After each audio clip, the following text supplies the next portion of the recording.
श्री गणेशाय नमः, श्री सरस्वते नमः, प्रभु श्री रामचंद्राय नमः। जय जय जगद्वंद्य वेद सागरात अनंगत हृदय विहारात कमलोद्भव जनका परात्परा अगोचरा निरुपाधिका। पांडुरंगा करो प्रथम नमन दुसरे चरण संतांचे, त्यांच्या कृपादाने कथेचा विस्तार बाबाजी सद्गुरू दास तुका। आपल्या मंदिरामध्ये राम अश्वमेध यज्ञ सुरू केलेला आहे।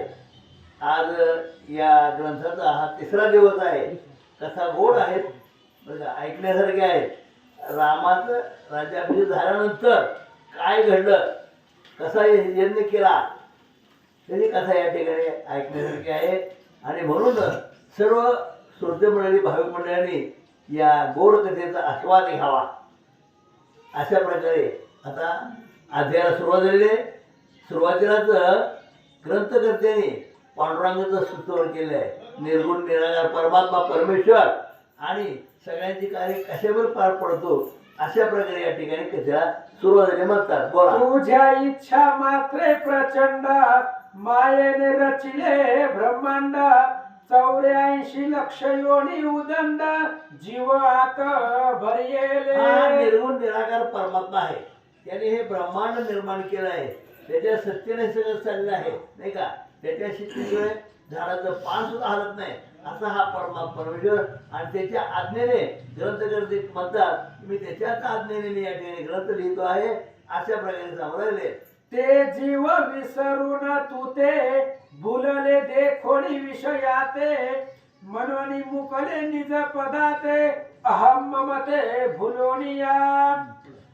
शब्द विषय घेता कान कुरंगवेचे आपुला प्राण स्पर्श विषय सेवी वरण अंकुश आकर्षणी हिंडविती। अशा प्रकारे या ठिकाणी प्रत्येक आपले जे 5 इंद्रिय आहेत, नाही का, ज्ञानेंद्रिय, ते प्रत्येक ज्ञानेंद्रियामुळे कोण कसा बोलला गेला, कोण कशाची अवस्था झाली, नाही का।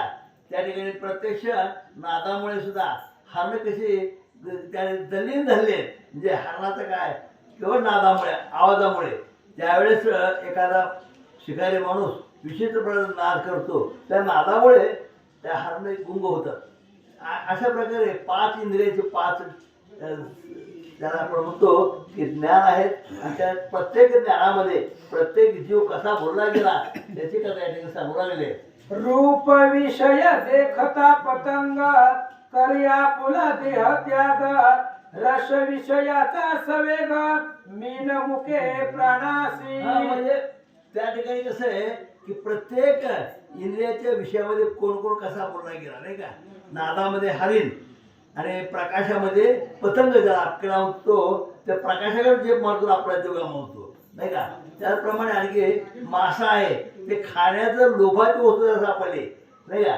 त्याच्या गळाला आम्हीच लावतात आणि तो आम्हीच खाताना मासाला दुखतो। म्हणजे आपले जे इंद्रिय आहेत ऐकण्याचे, खाण्याचे, पिण्याचे, बोलण्याचे, हे केवळ त्याच्या आमिषामुळे ते बोलले जातात। आता अनेक उदाहरण सांगितले।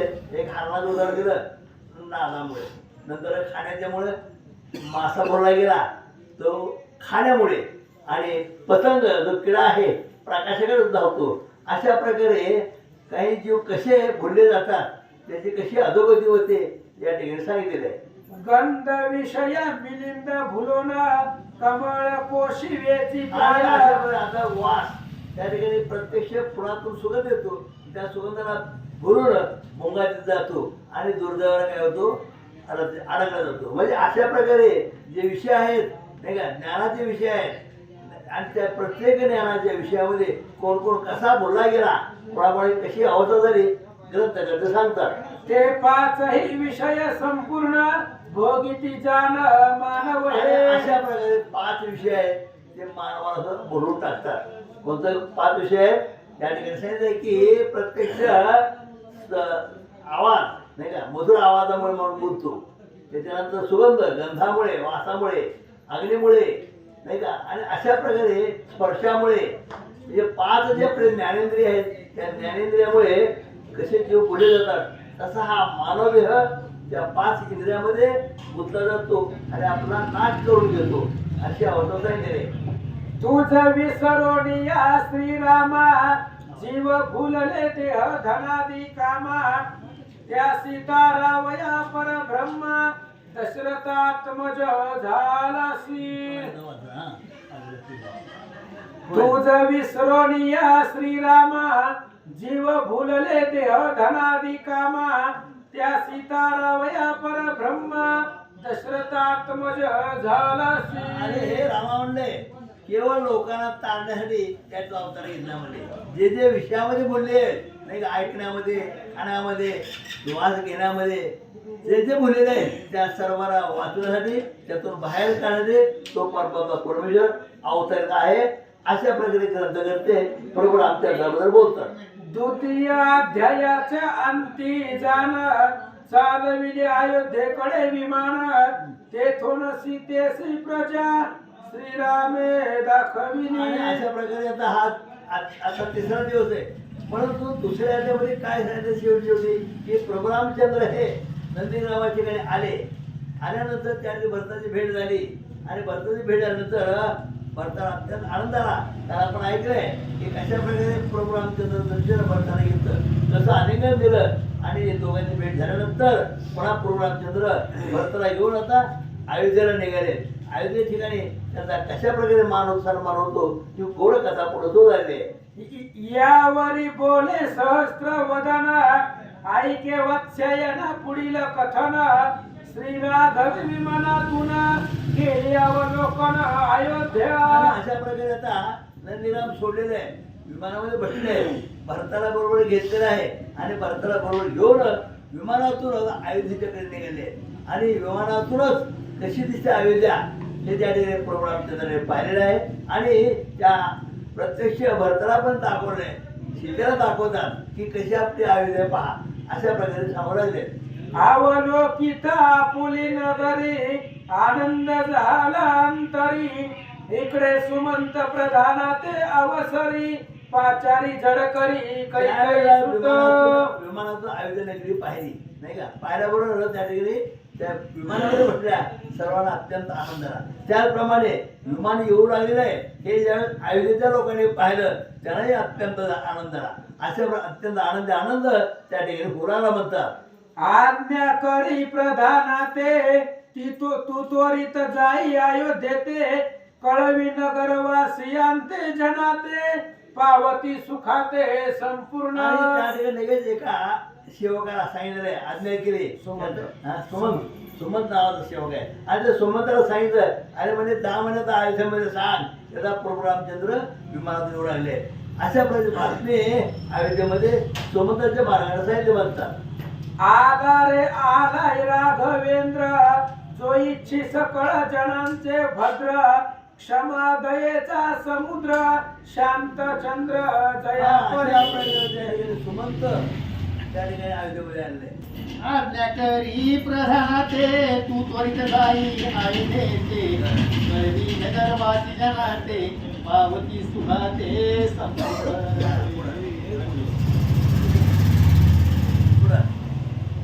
आला रे आला राघवेंद्र तो इच्छी सकळ जनाचे भद्र क्षमादयेचा समुद्र शांतचंद्र जयापरी. आणि अशाप्रमाणे जसा आकाशामध्ये चंद्र उभा आणि प्रकाश पडावा, उजेड पडावा, त्याप्रमाणे सुमंत सांगता येत अरे प्रभू रामचंद्र आले आपल्या नगरामध्ये, आनंद झालेला आहे. आणि त्या ठिकाणी जे लोक होते त्या लोकांना अत्यंत आनंद झाला का प्रभू रामचंद्र येऊ लागले असा निरोप सुमंताने अयोध्या नगरीमध्ये दिला म्हणतात. आनंद वार्ता कळवणी नगरी ध्वज पताका उभारी तोरणे बांधिना परी गुड्या घरोघरी उभावा.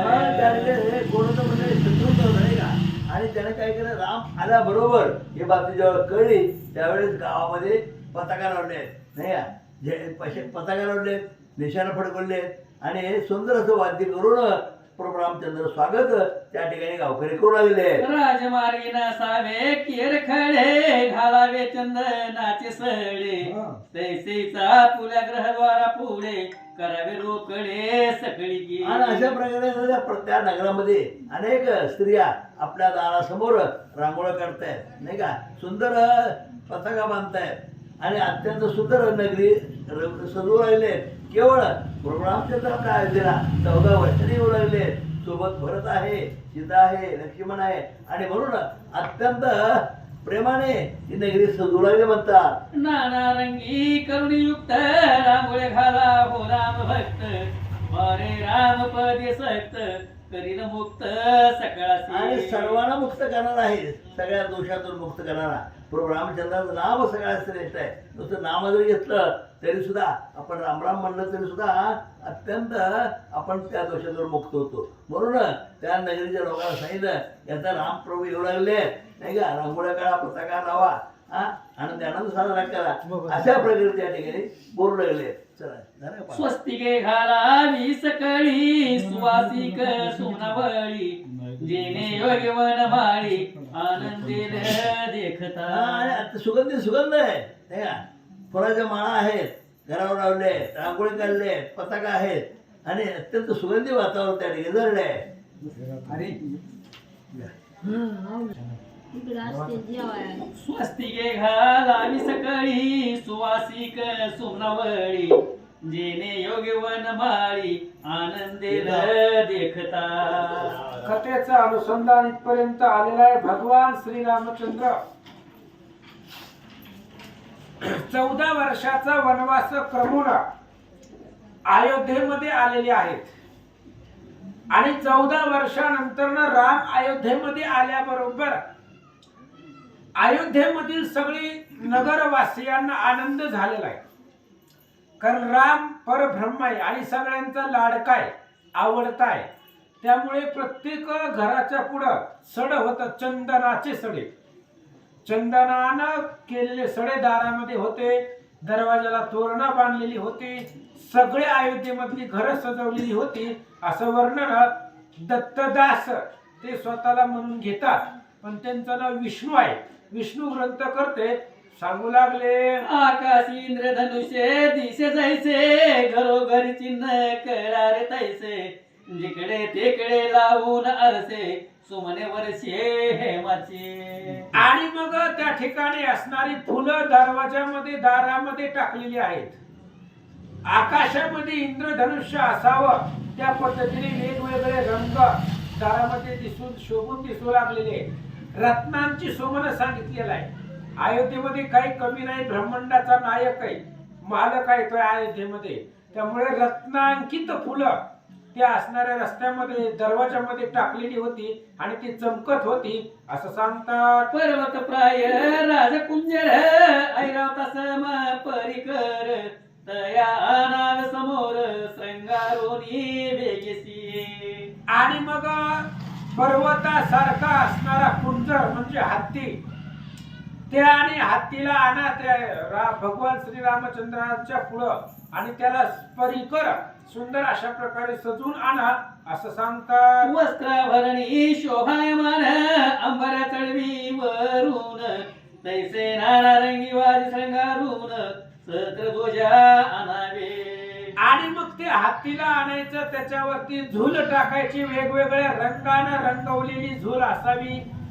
आणि पुन्हा त्या ठिकाणी जसं इंद्राच्या ऐरावतीला सुद्धा लाजवेल अशा प्रकारचा असणारा तो कुंजर वाजी रथ सजवा अशी आज्ञा देऊ लागले. आकाशगामी जो बरवा ऐसा इंद्राचा उच्च श्रवा तेने पाहताची असो सौदावा गर्वोत व्हावे तेच क्षणी. आणि घोडा आणून तो घोडा सजवायला सांगितलेला आहे. आणि तो घोडा एवढा सुंदर दिसू लागला जसं आकाशामध्ये 33 कोटी देवांचा राजा इंद्र आहे आणि त्या इंद्राचा घोडा उच्च श्रव असावा. आणि त्या उच्च श्रवानं जर अयोध्येमधले घोडे पाहिले तर त्या उच्च श्रवाला सुद्धा लाजवेल अशा प्रकारचा घोडा अयोध्येमध्ये श्रीरामांच्या स्वागतासाठी तयार केलेला होता. ध्वजयुक्त रथ सिद्ध करून स्तुते यावे शोभायवान शिबिका आणाव्या रंगारून सैन्य तयारून आणावे. आणि ध्वजयुक्त रथ असावे, रथ आणा, रथावरती ध्वज असावेत. शिबिका म्हणजे त्या ठिकाणी पालखी आहे, ती पालखी सजवून आणा. अशा प्रकारे भरतजी सुमंताला आज्ञा देऊ लागलेला आहे.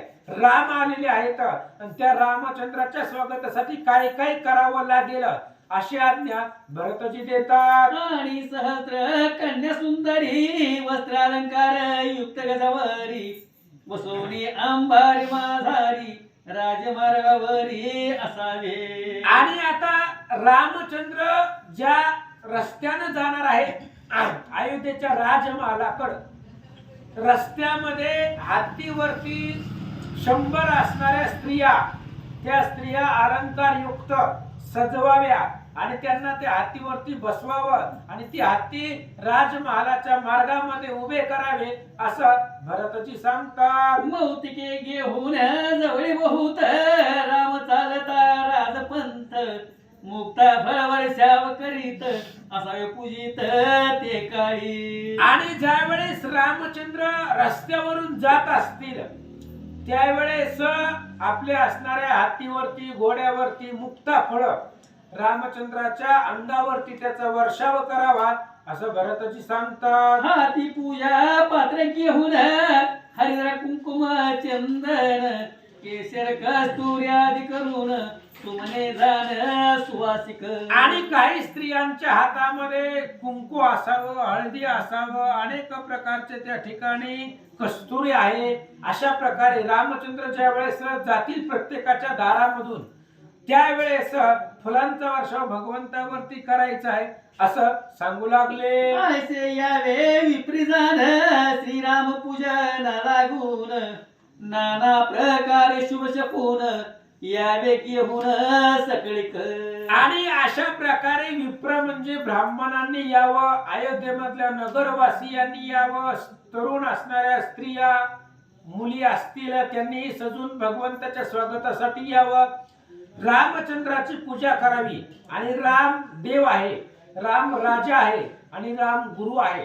त्यामुळे देवाकड, राजाकड आणि गुरुकड जाताना रिकाम्या हाताने जाऊ नये असं एकनाथ महाराज बालकांडाच्या 10व्या अध्यायामध्ये सांगतात.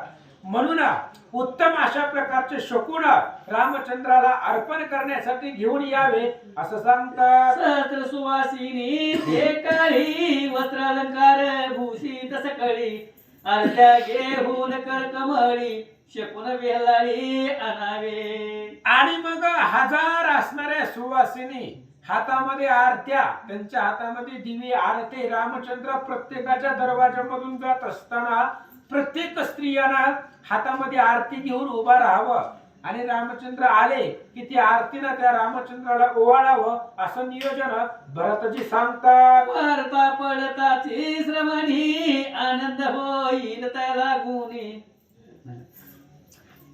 सांगे कौशल्याशी जाऊन सीतापती आला लंकेहून तैसे सुमित्रा कैकई लागून कुशल निवेदन करावे. भरतांनी सांगितलं सुमंताला, म्हणले सुमंता पुढे जा आणि कौशल्यला निरोप दे की रामचंद्र वनवासामधून आलेले आहे.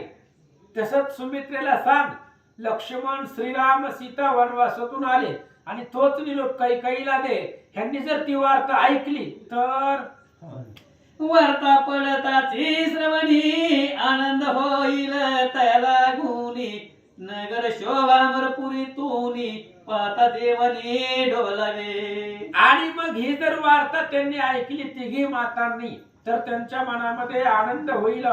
म्हणून देव लोक सुद्धा रामचंद्राच्या स्वागतासाठी उभे आहेत आणि देवाने सुद्धा रामाचं स्वागत करावं असं भरतजी सांगतात.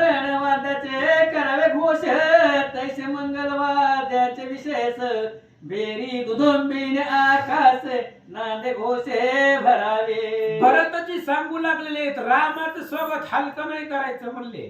तो राम आहे, जगाचा आणि अयोध्येचा मालक आहे. त्याच्यामुळं रणवाद्यही वाजवा आणि मंगल घोषही वाजवा. त्याचा आवाजानं आकाश धुवून गेलं पाहिजे. आकाशामध्ये आवाज घुमला पाहिजे अशा प्रकारचं स्वागत माझ्या रामाचं करा.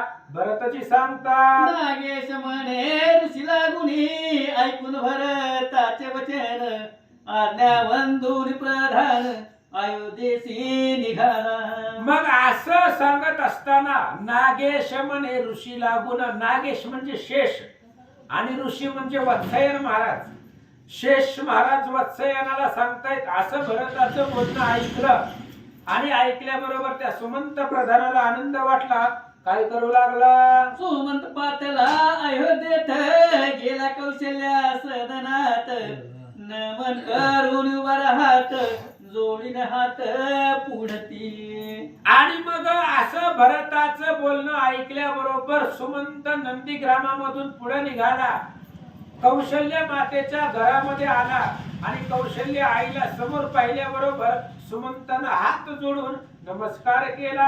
म्हणे सीताराम लक्ष्मण येतात अयोध्येला लागून नगर श्रृंगार करे हनोन भरते मधला पाठविले. आणि त्यावेळेस सुमंत सांगू लागलेला आहे कौशल्य मातेला श्रीराम लक्ष्मण आणि सीता वनवासामधून आलेले आहेत.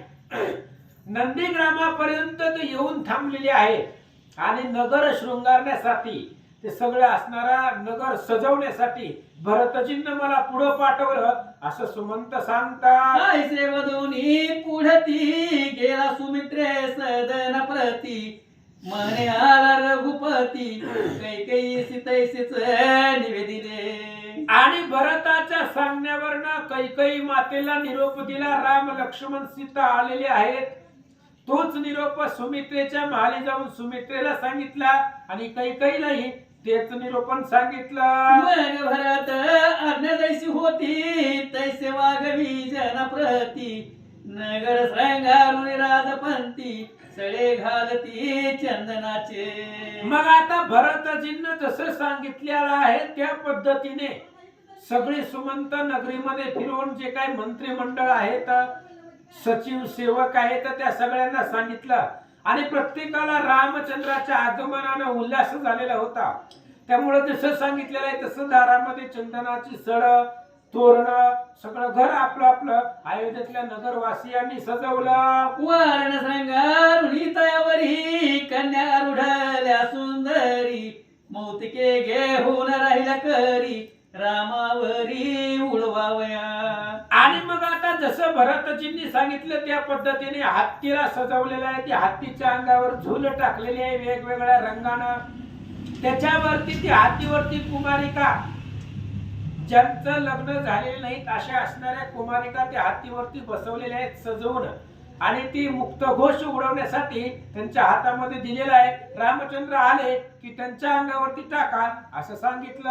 नाना परीची वाजी खळखळती थैते मे दिनी नाचती उच्चे श्रेवा पाहून त्या प्रती लज्जित चित्ती बहु झाला. घोडाही सजवलेला आहे. घोडा पुढच्या दोन पायावरती नृत्य करू लागलेला आहे. भूमातेला जमिनीला सुद्धा आनंद वाटू लागलेला आहे. आणि हा सोहळा तो हत्ती तो घोडा जसा नाचतोय ते उच्च श्रवानं पाहिलं आणि त्यालाही त्या ठिकाणी आनंद वाटू लागला असं सांगतात. सैन्य चालल्या पार वावनसे भूमीवर धावती चोपदार भालधार भाट अपार चालिले. आणि मग आता रामचंद्राच्या स्वागतासाठी सैन्य निघालेलं आहे. किती आहे? अपार आहे. तिळा एवढी सुद्धा जागा मुंगी एवढी सुद्धा जागा पृथ्वी तलावरती नाही. त्यामुळे रामचंद्राच्या स्वागतासाठी अयोध्येमधली सगळी लोक चोपदार भालदार भाट सगळेजण निघाले होते. घरोघरी शुभचिन्ह करीती गुळ्या ध्वजा पताको भविती अपार तोरणे बांधिती येऊन धावती छत्रते. आणि घरोघरी तोरण आहेत. प्रत्येक दरवाजामध्ये तोरण बांधलेले आहेत. दरवाजा पुढे रांगोळी सडा टाकलेला आहे आणि सगळीजण उल्हासानं आनंदानं रामचंद्राच्या स्वागतासाठी येऊ लागले. विकास रंगारूढ सत्वर नेती नगराबाहेर उल्हाट यंत्राचा बळी मार वाद्य गजर चालिले. आणि मग शिबिका जी आहेत रथ आहेत शिबिका आहेत त्या सजवलेल्या आहेत. अयोध्येपासून बाहेर आल्यानंतर उल्हाट यंत्र म्हणजे मोठमोठे असणारे यंत्र अग्निगोळा ते त्या ठिकाणी उडवू लागलेले आहे. म्हणजे राम अयोध्येमध्ये प्रवेश करणार आहे. त्यामुळे रामचंद्राच्या स्वागताचं जे काही वाद्य आहे रणवाद्य हे ते वाद्य वाजवू लागले. इकडे नगरामधरी आनंद करती नर नारी, दाशरथी पाहू डोळे भरी राती द्वारी तटस्थ. आणि इकडं अयोध्येमध्ये प्रत्येक स्त्री आणि प्रत्येक पुरुष लहान लेकरापासून म्हाताऱ्या माणसापर्यंत सगळ्यांना वाटत होतं की रामाला पाहावं. आणि कसं पाहावं? डोळे भरून या, डोळं भरून त्या रामचंद्राला पाहावं म्हणून आपापल्या दरवाजामध्ये सगळे स्त्री आणि पुरुष रामाला पाहण्यासाठी उभे राहिले. सहस्रावधी नितिंबिनी आरत्याने चाप पाणी, सुवर्ण पुष्प हाती घेऊन पूजना लागून तिष्ठती. हजारो स्त्रिया रामचंद्राच्या स्वागतासाठी हातामध्ये आरत्या घेऊन आणि फुलं घेऊन ताटामध्ये फुलं आरती घेऊन रामचंद्राला ओवाळायचं आणि रामचंद्राच्या स्वागतासाठी रस्त्यामध्ये फुलं टाकायची. अशा स्त्रिया हजारो रामाच्या स्वागतासाठी निघाल्या. रावण पूजा पात्रे घेऊन निघते पूजन लागून, कोणी धर्म मुष्टी धारण करून जाती लगबगीने पुढती. आणि ब्राह्मणांनी रामचंद्राची पूजा करण्यासाठी पूजेचं पात्र हातामध्ये ब्राह्मणांनी घेतलेलं आहे. काही ब्राह्मणांनी असणारं धर्म म्हणजे गवत हातामध्ये घेतलेलं आहे आणि रामचंद्राची पूजा करण्याच्या उद्देशानं सगळेजण निघाले. क्षत्रिय हस्ती धनुष्यबाण वैश्यरत्न मुक्ती के घेऊन, शूद्र निघाले हस्त जोडून चालेल संपूर्ण दर्शन. आणि रामचंद्राच्या दर्शनासाठी चारही वर्णातली लोक निघालेली आहेत. जे काही क्षत्रिय कुळामधले आहेत त्यांनी हातामध्ये धनुष्यबाण घेतलेला आहे. जे क्षुद्र आहेत त्या असणाऱ्या क्षुद्रांनी हात जोडलेले आहेत. वैश्य जे आहेत त्यांनी हातामध्ये फुलं घेतलेली आहेत आणि जसं जमल तसं रामचंद्राच्या स्वागतासाठी रामाला पाहण्यासाठी निघाले. जो जो पदार्थ जयापासी तो तनिहेती भेटीसी, न जावे रिक्त हस्तेसी राजा देव गुरुशी भेटावया. मगाच सांगितलं मी रामचंद्र राजा आहे, रामचंद्र देव आहे आणि रामचंद्र गुरु आहे. त्यामुळे तीनही उपमा रामापाशी आहे. म्हणून राजाकड देवाकड आणि गुरुकड जाताना रिकाम्या हाताने जायचं नाही असं बालकांडामध्ये सांगितलेलं होतं. म्हणून सगळे असणारे नगरवासीय जण जे जे उपचार आपल्याला जेवढं नेणं शक्य होईल तेवढे भेट वस्तू घेऊन रामाच्या भेटीसाठी निघाले. गाई वासुरी जाती समोर पशु पक्षी बैसले अपार, रावे महिना बोलती रघुवीर डोलती अपार वृक्ष जाती. आणि सगळेजण गाई वासर रामचंद्राच्या स्वागतासाठी निघालेले आहेत. पशु पक्षी आहेत आणि ती पशु पक्षी सुद्धा रामचंद्राच्या नावानं हाका मारून बोलू लागले. नाना पुष्पांच्या सुवासासहित पवन मुंजळ मंजुळ येत, वेश्या गीत नृत्य करीत राग आळवीत नाना परी. नाना पुष्प आहेत. मग गुलाबाची जाई जुई नाना अनेक प्रकारची फुले आहेत आणि सगळ्या फुलांचा सुगंधित वास जसं वारा फिरत तसा असणारा फुलांचा सुगंध दरवळत होता.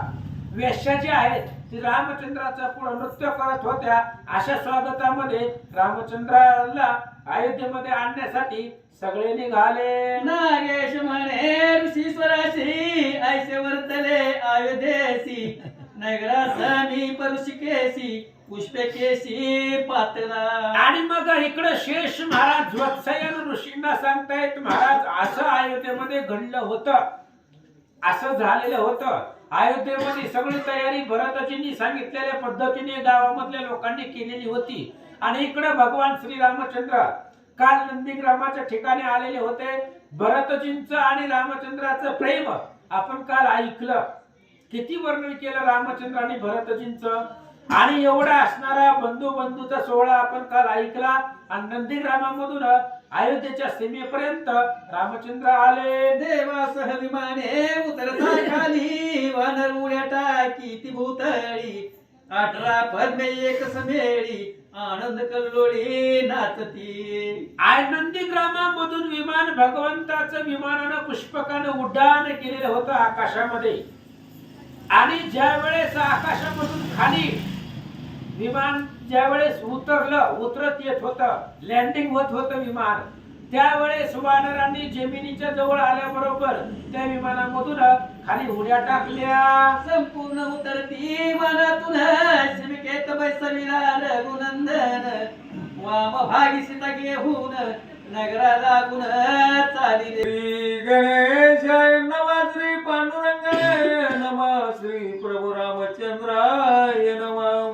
देव आदि करोनी सकळी पादचारी जाती लोक पुष्पवृष्टी करीत एक एक बोलती सुख आजीचे. आणि भगवान श्रीरामचंद्राच्या स्वागतासाठी ज्यावेळेस पुष्पक विमान खाली उतरलं अयोध्येमध्ये, त्यावेळेस सगळे देव लोक, अयोध्येचे सगळे नगरवासी रामचंद्राच्या स्वागतासाठी आले. आणि आल्यानंतर आपापसामध्ये चर्चा करतात. काय?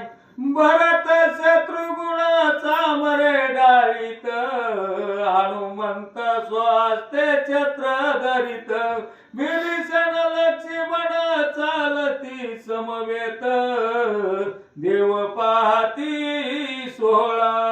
आणि देव लोक सोहळा बघू लागले, कारण हा सुख सोहळा स्वर्गी नाही. म्हणून स्वर्गीचे अमर इच्छिता ती देवा, मृत्यू लोकी व्हावा जन्माम्मा. विठ्ठल विठ्ठल मना वेळोवेळा, हा सुख सोहळा स्वर्गी नाही. स्वर्गातली देव लोक हा सोहळा पाहण्यासाठी आलेली होती. काय पाहिलं त्यांनी? रामचंद्र आणि सीता विमानातून उतरून निघत आहे. भरत आणि शत्रुघ्नानं चामारे धरलेले, हनुमंतानं रामचंद्राच्या डोक्यावरती छत्र धरलेला आहे, आणि विभीषण आहे, सुग्रीव राजा आहे, सगळी वानर सोबतीला चालत येत असताना ही सोहळा देवलोक पाहतात. सकळ चालिला वाटे गोस तेने नादे, तुम तुमले आकाश, नगरा माझी करिता प्रवेश, पंतास लागले. आणि मग सगळीकडे वाद्य घोष आहे, दुमदुमीत आहे, आणि त्याचा असणारा आवाज आकाशापर्यंत घुमू लागलेला आहे.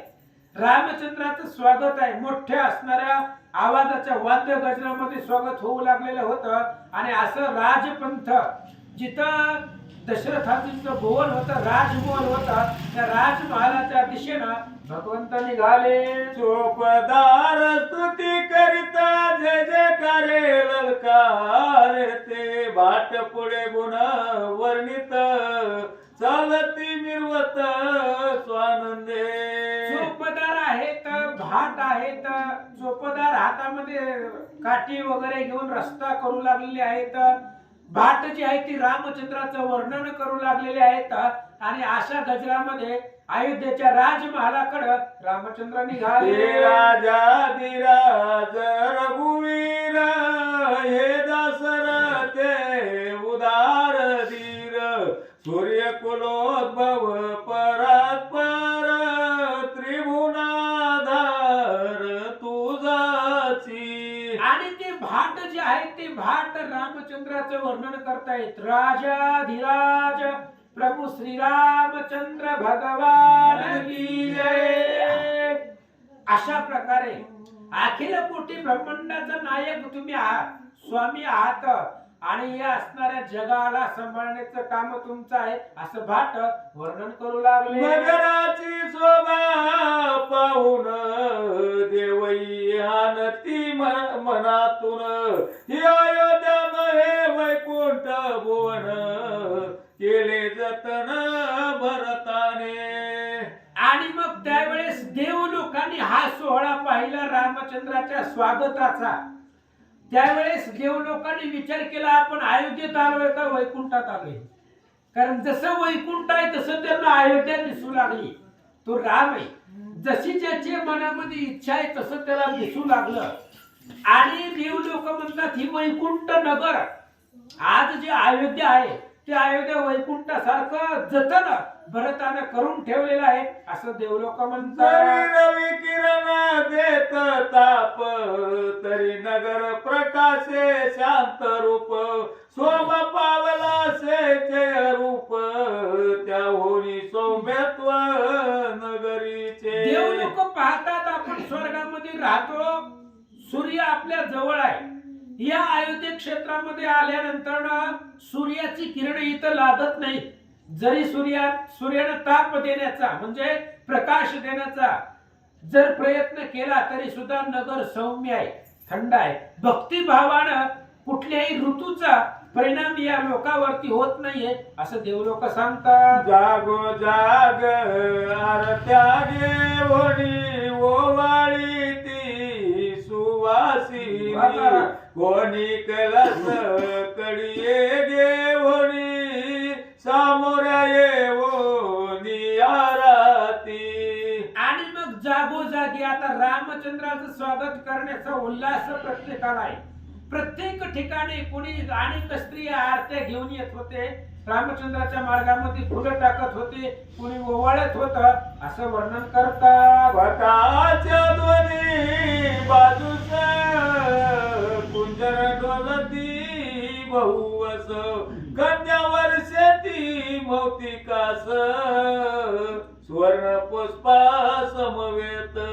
आणि जो काही पंथ आहे, रस्ता आहे रामचंद्राला जाण्यासाठी, राजमहालाकडे जाण्यासाठी जो रस्ता आहे त्या रस्त्याच्या दोन्ही बाजूनं कुंजर म्हणजे हत्ती आहे आणि त्या हत्तीवरती कुमारिका आहेत आणि त्यांनी सुवासित फुलं हातामध्ये घेतलेले आहेत. आणि रामचंद्र जसं जसं पुढे येतील तसं तसं रत्नाची फुलं रामचंद्राच्या अंगावरती कुमारिका टाकू लागल्या. कोणी सुमने वर्षती हरिद्रा कुमकुम सीतेशी पूजिती रामचरणी नमन करीती माता वंदिती चरण धुळी. मग आता कोणी रामचंद्रावरती फुलांचा वर्षाव करताय. सीताही रामचंद्राच्या सोबतीला होत्या, त्यामुळे सीता मातेची पूजा काही स्त्रिया हळदी कुंकानं करू लागल्या, तिची वटी भरू लागले.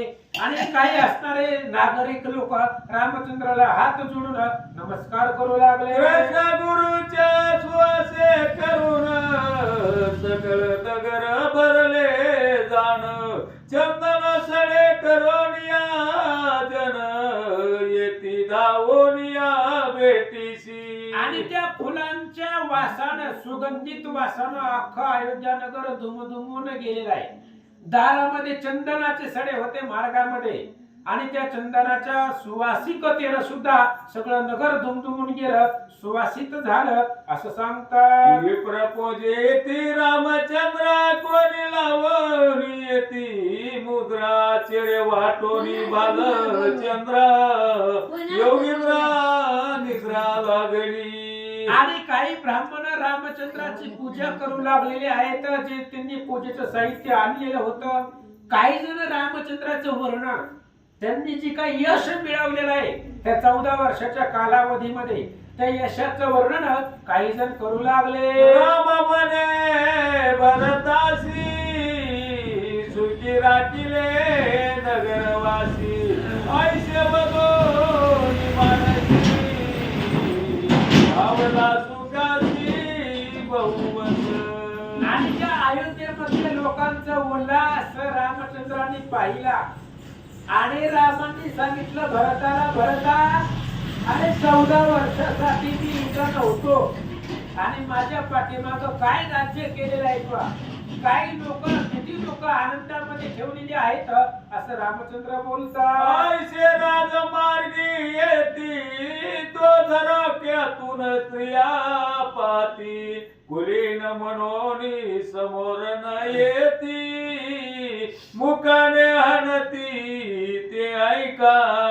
आणि मग काही असणारे असं रामचंद्र पुढे पुढे येत होते आणि काही स्त्रिया बंधन असतात आणि त्या स्त्रिया समाजामध्ये येऊ शकत नाही म्हणून दरवाजामधून, खिडकीमधून, सांदीमधून रामचंद्राला पाहत होते आणि मुखाने रामचंद्राचं स्मरण करत होते.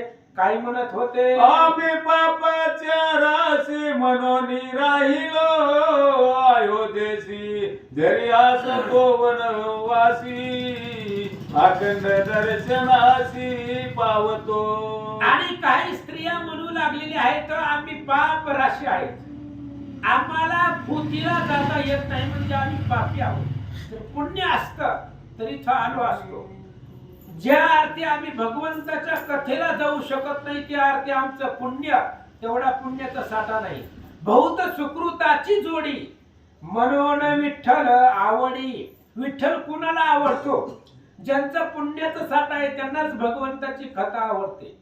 ह्या स्त्रिया म्हणतायत आमचं पुण्य नाही की रामचंद्राच्या समोर जावं त्यांचं दर्शन घ्यावं. अरे जर पुण्य असतं तर वनवासामध्ये रामचंद्रासोबत गेलो असतो आणि रामचंद्राची सेवा केली असती असं काही स्त्रिया म्हणतात.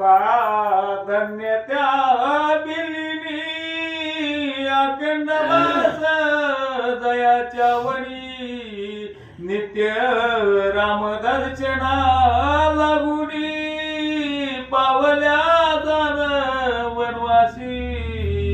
अहो अयोध्येमधल्या काही स्त्रिया म्हणू लागल्या आमच्यापेक्षा त्या वनवासामधल्या भेल्लीनी त्या तरी बऱ्या. अरे त्यांनी रामचंद्र पाहिला, रामाची सेवा केली, रामचंद्राचे चरण त्यांना लाभले, आमच्यापेक्षा कितीतरी पटीनं ते पुण्यवान आहेत असं स्त्रिया आपापल्या घरात बसून बोलतात. स्वरात्रंदीन राममुख केल्यावलोकन आम्ही हात भागे म्हणून राहिलो जाण नगर माझी. आणि त्या असणाऱ्या स्त्रिया म्हणू लागलेल्या आहेत तर त्या भेल्लीनी श्रेष्ठ आहे. आणि त्या भेल्लीने पुण्यवान आहेत म्हणून रामचंद्राचं दर्शन त्यांना झालं. आम्ही अभागी आहोत, रामचंद्राचं दर्शन घेण्या एवढं सुद्धा आमचं भाग्य नाही म्हणून घरामध्ये बसलो असं काही बोलतात. ऐसे परस्पर बोलती राम वदन वारंवार न्याडीती मोकी नाम स्मरण करती तारी मनती दीनाते.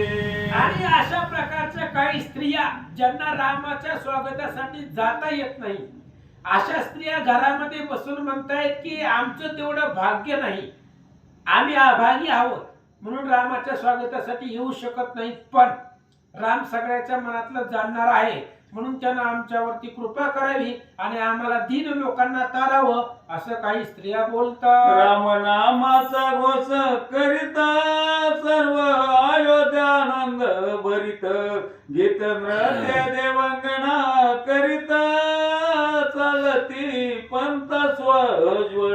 राम नामाचा घोष करत करत सगळेजण निघालेले आहेत.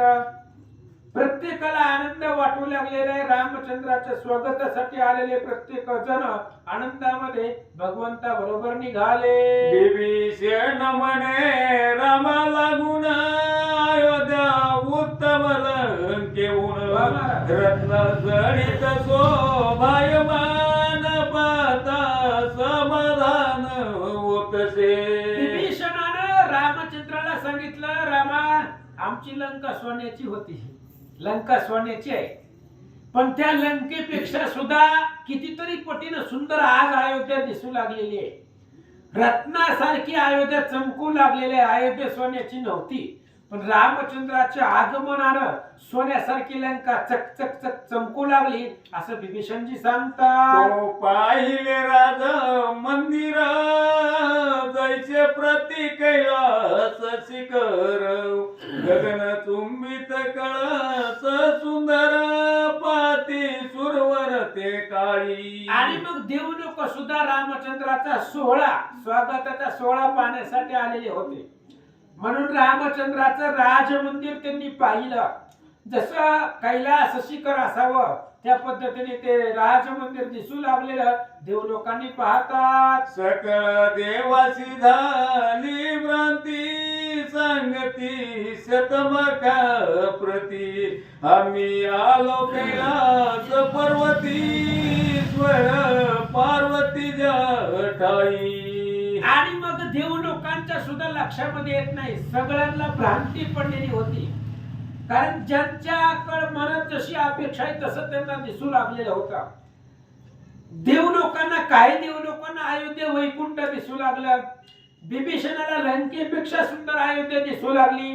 काही देवांना कैलासासारखी अयोध्या दिसू लागली. आणि देव लोक म्हणतात आम्ही कैलासामध्येच आलो महादेव आणि पार्वतीचं दर्शन घेण्यासाठी, असं देव लोक म्हणतात. ये नव्या अयोध्या नगर ऐसे बोलती सुरवर, ते जाणून या रघुवीर उडवी पडळ भ्रांतीचे. आणि काही देव लोक सांगतात ही अयोध्या नगरच नाही, मग काय आहे, ही वैकुंठ, ही कैलास आहे, असं देव लोकांच्या मनातलं रामचंद्रांनी ओळखलं.